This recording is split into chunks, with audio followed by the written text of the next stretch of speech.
ဒီမားလောက်ဆန္ဒပြတာလေတာမန်မဟုတ်ဘူးနော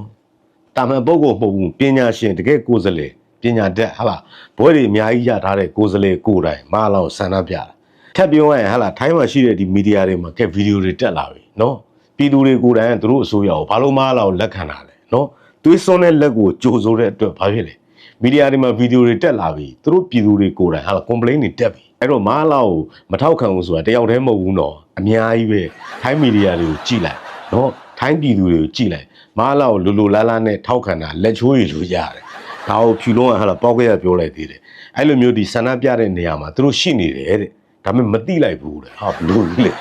ရှိနေတယ်လည်းပြောလို့ဗျာမသိလိုက်ဘူးဟာလားနောက်တစ်ခုကတယောက်တည်းပါတဲ့ဆန္ဒပြတာကဲရှုပ်ချက်ခတ်နေနော်အဲ့လိုမျိုးသူကကြုတ်ချက်လိပြီးလိန်ရတော့နော်ဒါပေမဲ့တစ်ခုတော့ရှိပါတယ်ဂွမ်းနာကတော့ဂွမ်းနာပါပဲနော်တမိုင်းဝင်ဆန္ဒပြခံရတဲ့အတွက်နောက်တစ်ခုထပ်ပြောရင်ထိုင်းဟာလားမားလောက်ဘာလို့နည်းနည်းပြုံးနဲ့ဆက်ဆံလဲဆိုဒီမြေညင်နွမ်းတဲ့ကိစ္စဟာလားသူဆွေးနွေးတဲ့အတွက်ဟန်မပြတ်ဆက်ဆံတာတခြားဘာအကန့်အောင်မရှိဘူးနော်အဲ့သတင်းတွေဖတ်ကြည့်လိုက်ကြအောင်နောက်တစ်ခုထပ်ပြီးတော့ဥပမာပြရမယ်ဆိုရင်ဟာလားကျွန်တော်တို့လူလူကောင်းတော့ဒေါ်ဆန်းစုကြည်အမေစုထိုင်းကိုတော်တော့ဒီလိုဆန္ဒပြတယ်တွေ့ဘူးလားမရှိဘူးလေကဲအခုမားလာကြမှာသမိုင်းဝင်ဟာလားဗီဒီယိုတွေပလူပြန်ထွက်သွားတယ်တကွာလုံးကထိသွားပြီနော်နောက်တစ်ခုအရေးကြီးတာဟာလားခေါင်းဆောင်လို့ဒီမားလောင်မသက်မတဲ့အတွက်ထိုင်းရောက်မြန်မာတွေကအဖက်ကိုမလုပ်တာအဲ့တော့တချို့ကပြောကြမင်းတို့တတိရှင်ဆန္ဒသွားပြလေဟာဆန္ဒပြခွင့်တရားဝင်တာပေးလိုက်နော်မားလာလေစိတ်တွေကတော့ထွက်လို့ရမှာမဟုတ်ဘူးအဲ့ဒါချင်းပြည်တယ်အခုကသူ့နိုင်ငံသူ့စည်းကမ်းတွေရှိတဲ့အတွက်ထိုင်းရောက်မြန်မာတွေကလျှော်ပေးလိုက်တာနော်အဲ့ဒါကိုကိုမြောက်ကြမလုပ်တယ်နောက်တစ်ခုပိုဆိုးတာရှိတယ်ဟလာဒီမားလာကိုဆန္ဒပြတယ်အမတ်ကိုယ်တိုင်ကသတင်းစာရှင်းလင်းပွဲလုပ်လိုက်တာနော်အဲ့သတင်းစာရှင်းလင်းပွဲမှာကဲမားလာကိုသူတို့ကဘလို့တတ်မှတ်လဲဆိုတော့ကျွန်တော်ဖွင့်ပြမယ်ဗျာဒီဗီဒီယိုလေးကိုကြည့်လိုက်ပါမားလာကိုသူတို့အနေနဲ့ဘလို့တတ်မှတ်လဲဆိုတော့ซึ่งมีออนไลน์ก็อยู่ในสถานะမားလာစိတ်ရာဆိုပြီးကောင်တကောင်ဖြစ်တယ်ဆိုတော့ကဲသူပေါ်တင်ပြောလိုက်တာနော်เป็นอาชญากรสงครามသူတို့တော်တာပဲการที่รัฐบาลให้การต้อนรับแบบนี้ก็ต้องมาดูว่ามันဘာလို့အခမ်းအနားလဲပေါ့နော်ဟာလားဒီလိုစိတ်ရာဆိုပြီးကောင်ดำเนินนโยบายที่มันจะดีที่สุดกับประเทศไทยนะครับแล้วจริงๆก็ไหนๆมินออนไลน์มาประเทศไทยแล้วเนี่ยประเทศไทยก็ควรจะโดยรัฐบาลไทยเนี่ยก็ควรจะยื่นข้อเรียกร้องเลยว่ากรุณาช่วยแก้ปัญหาเรื่องสารพิษที่มันไม่มีการควบคุมแล้วก็เกิดปัญหาต่อแม่น้ำกกแล้วทำให้กระทบต่อประชาชนจำนวนมากမြေပြဿนาရှိနေလို့နော်รวมทั้งเรื่องหมอกควันมลพิษ PM 2.5 ที่เกิดขึ้นทุกปีด้วยบางทีก็ใช้เครื่องบินล้ำแดนไทยเข้ามาแล้วก็กลับไปใช้ระเบิดถล่มชาวบ้า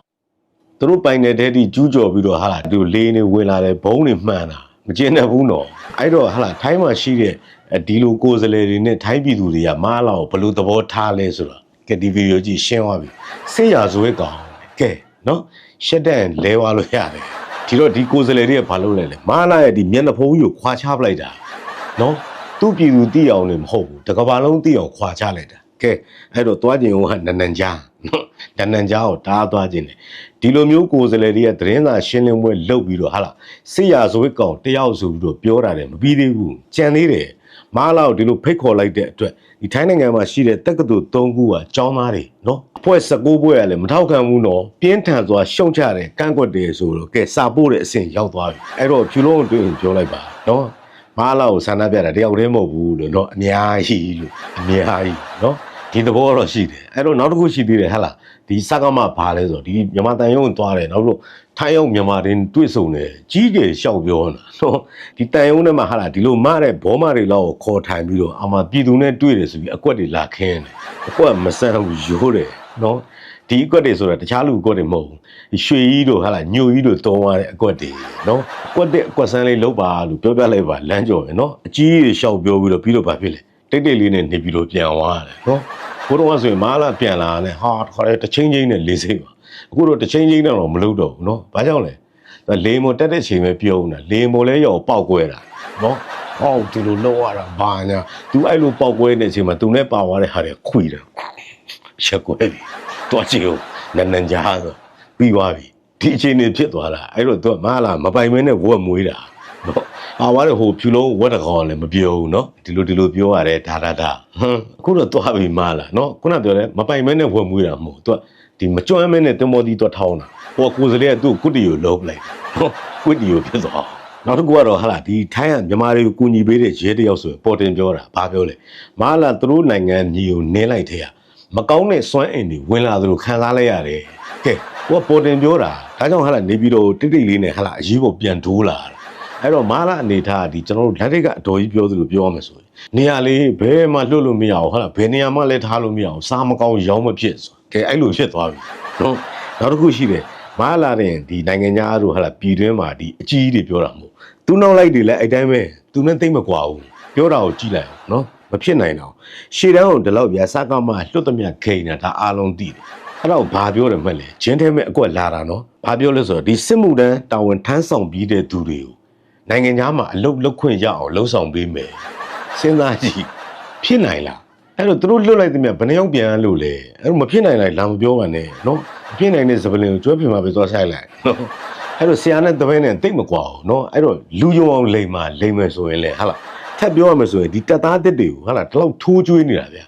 နိုင်ငံသားကိုလှုပ်ဖို့ဆိုဖြစ်နိုင်လားအဲ့တော့မဖြစ်နိုင်တဲ့ရှောင်းမပြောပါနဲ့လိမ်တဲ့နေရာမှာလူယုံအောင်လိမ်ဖို့အရေးကြီးတယ်နောက်စကားမှဟာလားဘယ်လောက်ထိရုပ်လဲဆိုရင်နောက်တစ်ခုသတင်းထွက်လာပြီဘလို့သတင်းလဲဆိုရင်လက်ရှိစစ်တပ်ထဲမှာယာရုတိုးခြင်းဘာလို့ပေးရလဲစစ်တပ်ရတာမဟုတ်ဘူးနော်ပေါ်တာဆွဲပေးရတယ်ကဲ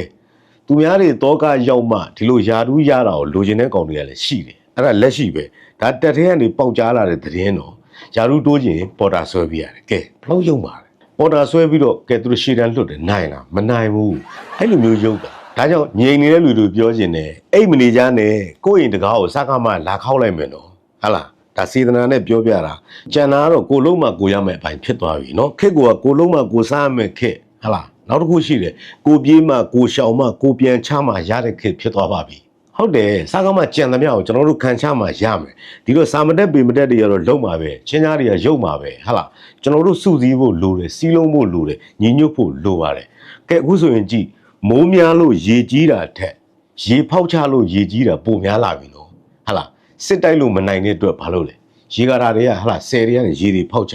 ျတယ်ကဲဘယ်လောက်ရုပ်ပါလဲပြောလိုက်ရင်ပြည်သူအတွက်ပြီးရင်သူတို့အတွက်ကြီးပဲကဲဒီလိုတစ်ဖက်သက်ကြည့်တဲ့စားကောင်းမာတွေကိုခဏထားပြီးအားစေးတောက်ဖို့အချိန်ရောက်ပါပြီကဲပထမဆုံးအားစေးလာပါပြီလုံးဝရှယ်တယ်နော်ဘလို့အားစေးလဲဆိုရင်ဒီစားကောင်းမာရဲ့လုပ်ရက်တွေကိုမကြိုက်တဲ့အတွက်စားကောင်းမာနဲ့ပူပေါင်းဆက်ဆံခြင်းကိုမလုပ်ချင်တဲ့အတွက်ဘာဖြစ်လဲမြန်မာပြည်မှာရှိတဲ့ဟာလားဒီဆွီဒင်တန်ယုံအပိပိတ်သိမ်းလိုက်ပြီနော်တန်ယုံပိတ်သိမ်းသွားပြီဒါအဖော်မဲ့ပြီရှေ့မှာလည်းတာရကရှိတယ်ဒီစားကောင်းမာရဲ့လုပ်ရက်တွေကိုတီးတဲ့အတွက်ဖင်လန်တန်ယုံတိမ်းသွားပြီရှေ့မှာကဲအခုဆွီဒင်တန်ယုံပြောင်းသွားပြန်ပြီအဲ့တော့ကုံပြောရဲ့စားကောင်းမှအထီးကျန်ပြီဟာလားသူ့ဖလဲတကင်းနဲ့လုံးမဲ့တန်ယုံတော်တော်ရှားသွားပြီဒီတော့မကြခင်မှာမားလာလို့ပို့ပြီးတော့ဂျွန်းပြန်မယ်နော်ဘလောက်ထိလဲဆိုရင်နယ်သာလန်တန်ယုံတော်မှာကဲအခုပိတ်သိမ်းမှုစနေပြီဒီအခြေအနေတော့ဒီလိုတန်ယုံတွေပိတ်ပြီးတော့ပြန်တဲ့အတွက်သူတို့ဘာရမလဲတန်ခင်းတမန်ခင်းမှာတော့ဟာလားအန်ကယ်ကတော့ no ပါဖြစ်သွားပြီဒီတော့ပြန်တွက်ကြည့်ရင်ဒီလိုတန်ယုံတွေဟာလားပြည်တွင်းကနေထွက်ခွာတယ်ဆိုတာဘာကြောင့်လဲမပြောလို့မဟုတ်ဘူးနော်တချို့မမြင်နိုင်တဲ့အရာတွေကိုကြိုသိတဲ့အတွက်တန်ယုံတွေပြောင်းကုန်တ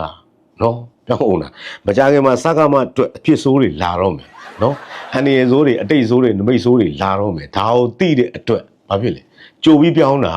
နော်မပြောလို့ပြောင်းတာမဟုတ်ဘူးဒီတော့ထက်ပြောရရင်တန်ခင်းတမန်ခင်းရှုံးသွားပြီနော်သူတို့ပဲ lobby တဲ့ပြောတာဟာဒါတန်ခင်းတမန်ခင်းကပါနေသွားပြီးတန်ယုံတွေမရှိတော့ဘူးတန်ယုံမရှိမှတော့ဘဲတန်အောင်သွားခင်းမှာနော်တွင်ကုန်ကတန်နေယူပြီးခင်းမှာရမယ်ကဲနောက်ထပ်အားစီလာပါပြီနောက်ထပ်အားစီကတော့ဘလောက်တိကြီးလဲဆိုရင်မာလာမြန်မာပြည်မှာကျူးလွန်ထားတဲ့အမှုပေါင်းများစွာကိုတကဘာလုံးတိအောင်ခုနှစ်နဲ့အလိုက်ဖော်ပြလိုက်ပါပြီเนาะဘယ်နှစ်တော့ဘလို့အမှုကျူးလွန်ထားတယ်ဘယ်နှစ်မှာတော့ဘာလုပ်ထားတယ်ဆိုတဲ့ဟာတော့ကဲတကဘာလုံးတိအောင်ချပြလိုက်ပြီเนาะအဲ့တော့အမှုပေါင်းများစွာတွေက तू လွတ်အောင်ရှောင်နိုင်မလားပြန်စဉ်းစားလိုက်တမှုလောက်တော့လွတ်ချင်လွတ်သွားမယ်ဒါပေမဲ့တချို့အရာတွေရှောင်လို့မရဘူးเนาะဒါကြောင့်တန်ရုံးတွေကပိတ်ပြီးလစ်သွားတာဒါကြောင့်မမြင်နိုင်တဲ့အန်ရည်တွေဆိုတာဒါကိုပြောတာเนาะသွားပြီတန်ခင်းလဲရှုံးပြီတမန်ခင်းလဲရှုံးပြီစစ်လဲရှုံးပြီ viewer လဲရှုံးပြီအကုန်ရှုံးပြီเนาะတန်ခင်းတမန်ခင်းလောက်ကိုမပြောနဲ့အဲ့တော့ဒီလောက်များတဲ့အမှုတွေက तू ရှောင်လို့လွတ်မလားဟာလားကျွန်တော်ပြောသူတမှုလောက်တော့လွတ်ချင်လွတ်သွားမယ်လျှော်လိုက်မယ်ဟာလားကျန်တဲ့ဟာတွေတော့လျှော်လို့မရဘူးเนาะ ICC ရောထက်လာမှာ ICC ရောလာဖို့ရှိတယ်ဒီတော့နောက်ထပ်အားစေးလာပါပြီနောက်ထပ်အားစေးရတော့ဟာဒီစကားမောက်ကိုမဟာ viewer ကြကြချိန်ဖို့အတွက်လာပြီမဟာ viewer ကြကြချိန်မိုးပြီးတော့ဟာလားပျော်ပျော်ကြီးကျွန်တော်တို့တော်လိုင်းဘက်ကစော်ပလော်တီးဖို့အတွက်ကိုSCEF ကဥဆောင်ပြီးတော့ကဲတော်လိုင်းရဲ့အဖွဲ့အစည်းပေါင်းစုံအစည်းအဝေးလုပ်ပြီးပါပြီ